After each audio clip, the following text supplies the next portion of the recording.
Hello, my name is Joel Villarreal, and my speech is over the history of the Olympics.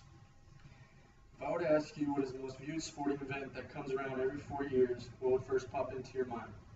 Well, according to Stephen John, author of the world's top 5 most watched sporting events, I'm willing to bet your answer would either be the Olympic Games or the FIFA World Cup.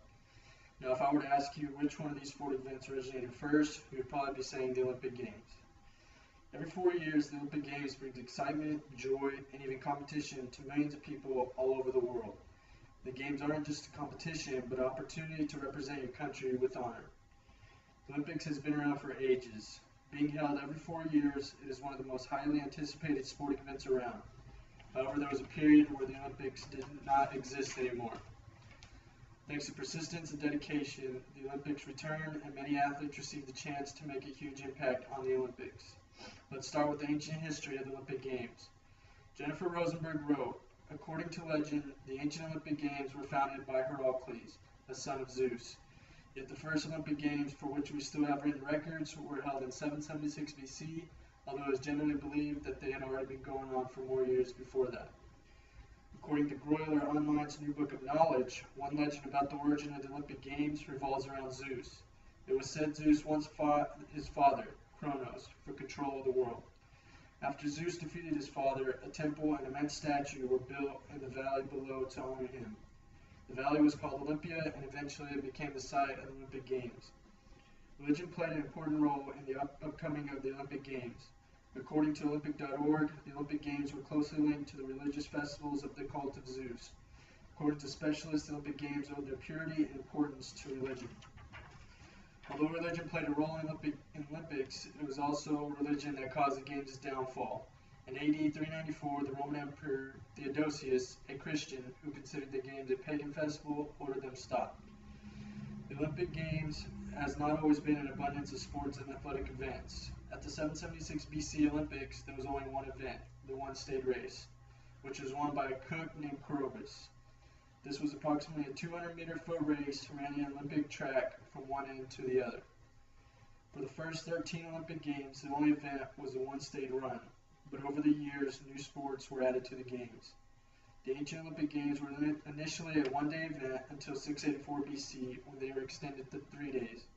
In the 5th century BC, the Games were extended again to cover 5 days. Eventually, more events were added, and for those 5 days, the ancient Games included running, jumping, shot put, javelin, boxing, pancration, which is a form of martial arts combining boxing and wrestling, and also equestrian events. Now that you've heard the history of the ancient Olympic Games, let's switch to the history of the modern Games. After numerous failed attempts to bring back the Olympic Games, one gentleman's persistence and relentless pursuit finally brought back the Games. Pierre de Coubertin of France dreamt up this ambitious project, although others before him had tried to revive these Games during the 19th century. Drawing inspiration from the ancient Olympic Games, he decided to create the modern Olympic Games. He founded the International Olympic Committee in 1894 in Paris. The new committee set itself the objective of organizing the first Olympic Games of modern times. Finally, the time had come to reinstate the modern Games.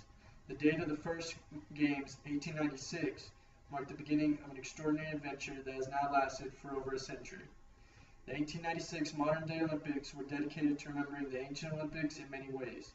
The first modern Olympic Games featured many references to this legacy of Greek antiquity. The IOC's decision to hold them in Athens was a reminder that the Olympic Games originated in Greece.